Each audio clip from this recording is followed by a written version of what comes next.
របួសកាន់តែបន្លឺឡើងសៀវជីងហេងកាន់តែបន្លឺឡើងសេចក្តីអាណិតកាន់តែធ្ងន់វានឹងកាន់តែជ្រាលជ្រៅ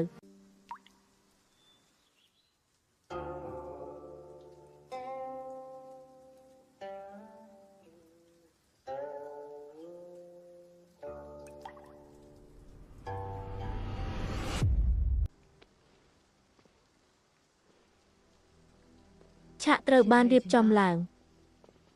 សៀវជីងហេងដល់ពេលដែលអ្នកត្រូវចូលរួមហើយ你该入局了。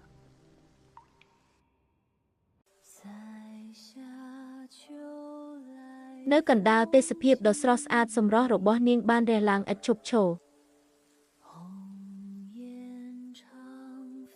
ពន្លឺមិនឆ្លងកាត់រឿងនេះទេ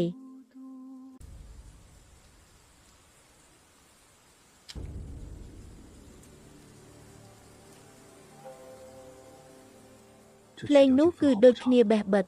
តើសមាជិកដែលនៅសេសសល់នៃគ្រួសារជាងនៅរត់គេចខ្លួនទេអន្ទាក់ដ៏សាហាវដែលដាក់ដោយគ្រួសារវែង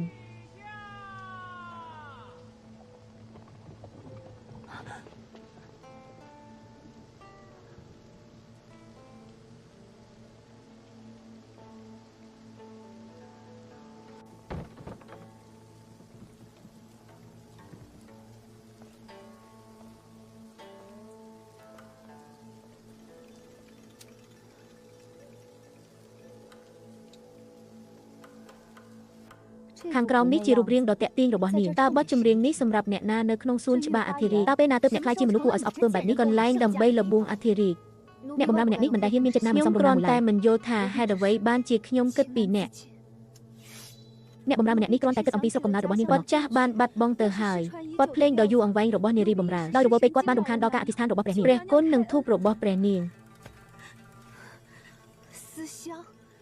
ការសន្យាដ៏អាក្រក់នៃការបំផ្លិចបំផ្លាញជាតិចំពោះហើយអ្នកហ៊ាននិយាយថាស៊ីសៀងគួរតែឈប់មែនទេ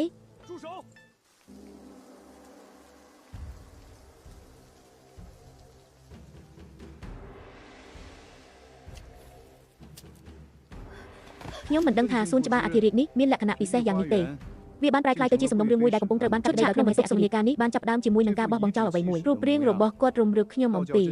មហាក្សត្រីដ៏ឆ្លៀសវៃនៃទីផ្សារអ្នកបម្រើដ៏រៀបទៀបរបស់អ្នកដឹងពីអំពើបាបរបស់នាងមានតែអ្នកបម្រើដ៏រៀបទៀបរបស់អ្នកប៉ុណ្ណោះដោយឃើញថាអ្នកបម្រើនេះមិនដឹងច្បាប់ដោយខ្លាចថានាងអាចនឹងធ្វើឲ្យអធិរាជអាក់អន់ចិត្តលុះដល់ពេលនោះខ្ញុំបានសូមឲ្យព្រះមហាក្សត្របង្រៀនមេរៀនមួយដល់អ្នកសូមព្រះអង្គទ្រង់មេត្តាប្រោសប្រណីនិងបន្ធូរបន្ថយសេចក្តីក្រោធ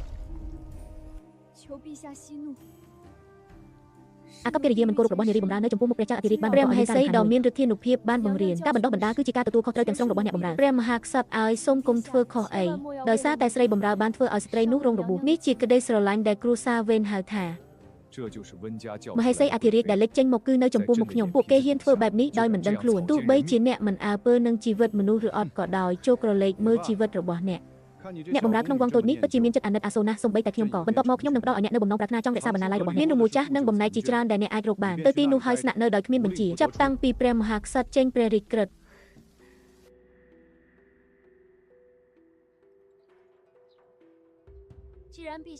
នេះជាគោលដៅចុងក្រោយរបស់អ្នកគ្រាន់តែរលួយនៅទីនេះហើយកុំចេញមកម្ដងទៀតរារាំងបំណងប្រាថ្នារបស់ខ្ញុំ